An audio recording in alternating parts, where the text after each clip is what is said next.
Class 10th, welcome back. Hope you are doing well. संदेश वाहन की प्रणालियां चैप्टर का यह लास्ट वीडियो है। इस वीडियो में हम संदेश वाहन के साधन, फैक्स मशीन और इंटरनेट व ईमेल प्रणाली को समझेंगे। Fax machine. फैक्स लिखित संदेश को किसी एक स्थान से दूसरे स्थान पर हूबहू भेजने की संचार की एक इलेक्ट्रॉनिक तकनीक है। फेमिसाइल ट्रांसमिशन तकनीकी के अंतर्गत एक फैक्स मशीन की आवश्यकता पड़ती है। फैक्स मशीन एक ऐसा यंत्र है जिसमें इस मशीन के साथ एक टेलीफोन जोड़ दिया जाता है। फैक्स मशीन की सहायता से मुद्रित, हस्तलिखित या टाइप किए हुए कागजात, चित्र, रेखा चित्र, ग्राफ, चार्ट आदि को केवल कुछ ही सेकंड में एक स्थान से दूसरे स्थान भेजा जा सकता है। इस यंत्र द्वारा व्यापारी विभिन्न व्यापारिक सूचनाएं व अन्य व्यापारियों तथा ग्राहकों के पास तुरंत सूचना पहुंचा सकते हैं। फैक्स सुविधा के प्रयोग के लिए यह आवश्यक है कि संदेश भेजने वाले और संदेश पाने वाले दोनों के पास टेलीफोन तथा फैक्स मशीन हो। इसके अतिरिक्त पीसीओ से भी फैक्स द्वारा संदेश भेजा जा सकता है। प्रयोग विधि। सर्वप्रथम जिस व्यक्ति या संस्था को कोई संदेश, चित्र आदि भेजना होता है, उसे टेलीफोन द्वारा संपर्क स्थापित किया जाता है और उसका कोड और फैक्स नंबर मिलाकर उससे कहा जाता है, कृपया फैक्स टोन दीजिए। फैक्स टोन रिसीव होते ही संदेश वाला कागज को फैक्स मशीन के निर्धारित स्थान पर लगाकर बटन दबा देते हैं। बटन के दबते ही कागज धीरे धीरे मशीन के अंदर चला जाता है और दूसरी ओर से बाहर आ जाता है और दूसरे शहर या स्थान पर जो दूसरी मशीन लगी है उसके द्वारा उसकी सेम प्रतिलिपि ले ली जाती है। इस प्रकार संदेश या प्रलेख कुछ ही सेकंड में एक स्थान से दूसरे स्थान पर छपकर पहुंच जाता है। फैक्स करने का शुल्क टेलीफोन बिल के साथ चुकाना पड़ता है। जिन व्यक्तियों के पास फैक्स मशीन नहीं है और वो फैक्स मशीन का लाभ लेना चाहते हैं तो पीसीओ फैक्स मशीन की भी सुविधाएं प्रदान करता है। कंप्यूटर द्वारा फैक्स। नवीनतम तकनीक के अंतर्गत कंप्यूटर की सहायता से भी फैक्स सुविधा का प्रयोग किया जा सकता है। कंप्यूटर द्वारा फैक्स करने पर दो चीजों की आवश्यकता पड़ती है, मॉडेम तथा software. Computer network digital mode में काम करता है, जबकि केबल में मैसेज एनालॉग रूप में भेजे जा सकते हैं, डिजिटल रूप में नहीं। इसलिए कंप्यूटर से डिजिटल इंफॉर्मेशन और डाटा को एनालॉग में कन्वर्ट करने के लिए और केबल से प्राप्त एनालॉग इंफॉर्मेशन और डाटा को डिजिटल में कन्वर्ट करने के लिए मॉडेम का प्रयोग किया जाता है। मॉडेम में दो पार्ट होते हैं, मॉड्यूलेटर और डीमॉड्यूलेटर। मॉडेम का मॉड्यूलेटर पार्ट डिजिटल सिग्नल को एनालॉग सिग्नल में कन्वर्ट करता है और डीमॉड्यूलेटर पार्ट एनालॉग सिग्नल को डिजिटल सिग्नल में कन्वर्ट करता है। मॉड्यूलर के एमओ और डीमॉड्यूलेटर के डीईएम के संयोजन से मॉडेम शब्द बना है। नेक्स्ट संदेश वाहन की प्रणाली है इंटरनेट व ईमेल प्रणाली। यह आधुनिक प्रणाली है। इसे हम दो भागों में बांट के पढ़ेंगे, इंटरनेट और उसके बाद ईमेल प्रणाली।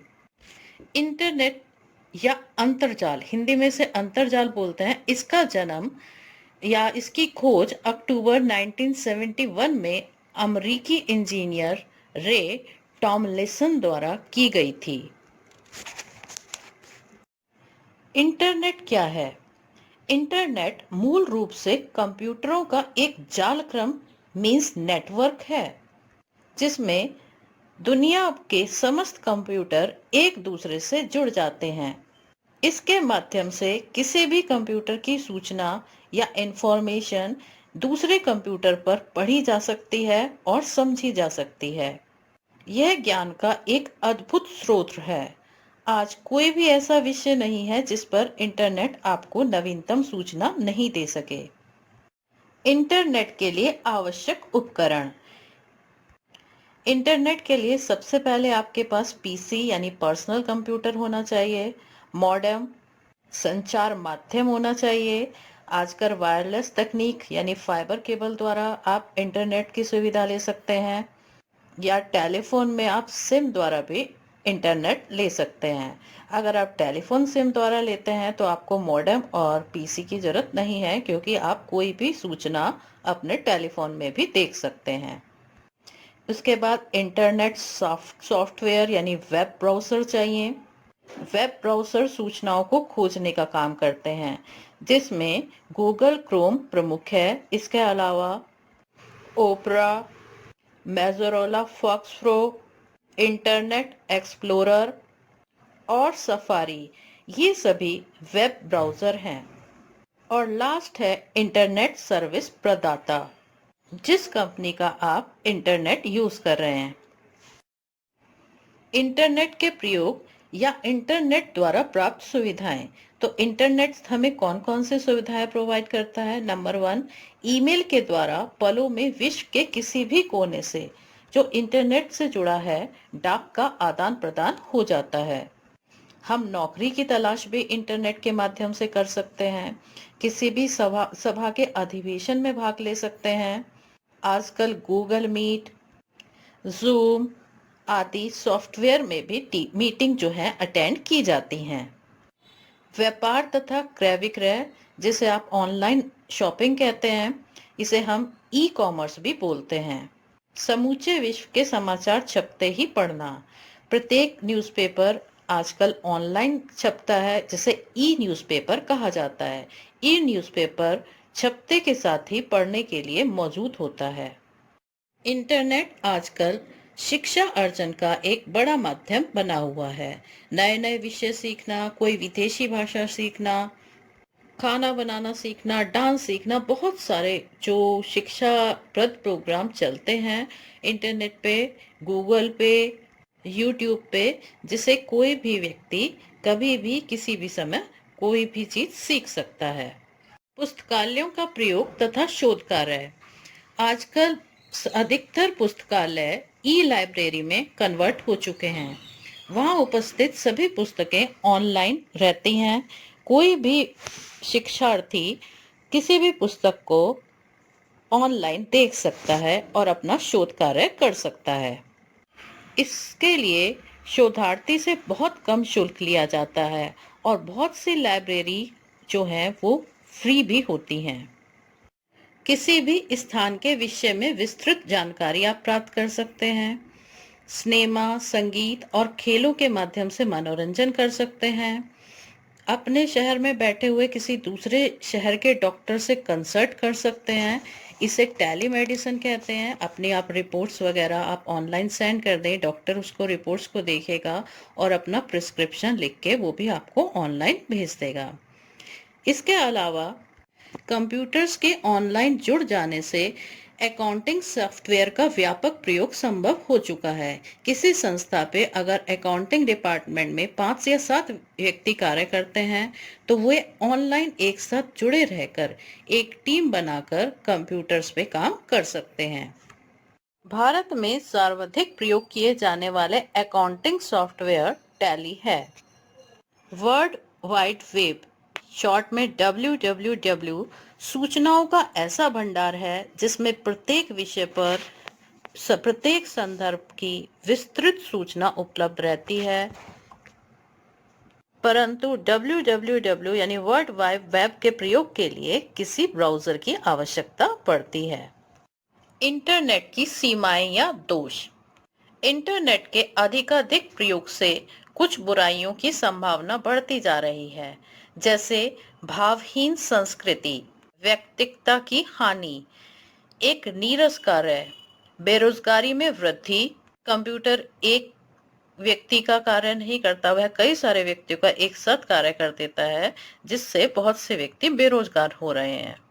कंप्यूटर जनित अपराध, प्रतिबंधित वयस्क फिल्मों को इस पर दिखाया जाता है, जिसका बच्चों और नवयुवकों व युवतियों के चरित्र पर अत्यंत बुरा प्रभाव पड़ता है। इंटरनेट सुविधा के कारण विभिन्न प्रकार की आपराधिक गतिविधियों को बढ़ावा मिला है, क्योंकि आपराधिक प्रवृत्ति के लोग भी आपस में मिलकर इंटरनेट के माध्यम से वो सूचनाओं का आदान प्रदान कर सकते हैं। हैकर, हिंदी में से खंडक बोलते हैं, हैकर की संख्या में वृद्धि हो रही है। तो हैकर ऐसे व्यक्ति होते हैं जो किसी के डाटा को बदल देते हैं, डाटा को चोरी कर लेते हैं, हैक कर लेते हैं। तो हमारे जैसे कोई पासवर्ड्स हैं उन्हें वो तोड़ लें, क्रैक कर लें और हमारी इंफॉर्मेशन को वो चुरा लें। तो ऐसे व्यक्तियों को हैकर्स कहा जाता है। ईमेल प्रणाली, ईमेल, इलेक्ट्रॉनिक मेल इसे बोलते हैं, के अंतर्गत इंटरनेट एक डाकिये के रूप में कार्य करता है। ईमेल कंप्यूटर और इंटरनेट को मिलाकर बनाया गया ऐसा संचार माध्यम है जिसकी सहायता से पत्र या संदेश को कंप्यूटर में टाइप करके विश्व में ऐसे किसी भी स्थान को भेजा जा सकता है जहां पर इसी प्रकार का कंप्यूटर व इंटरनेट की सुविधा उपलब्ध हो। 1972 में रे टॉमलिंसन ने पहला ईमेल संदेश भेजा था। रे टॉमलिंसन ने ही सर्वप्रथम @ चिन्ह का प्रयोग किया था और इन्हें ही ईमेल का आविष्कारक माना जाता रहा था।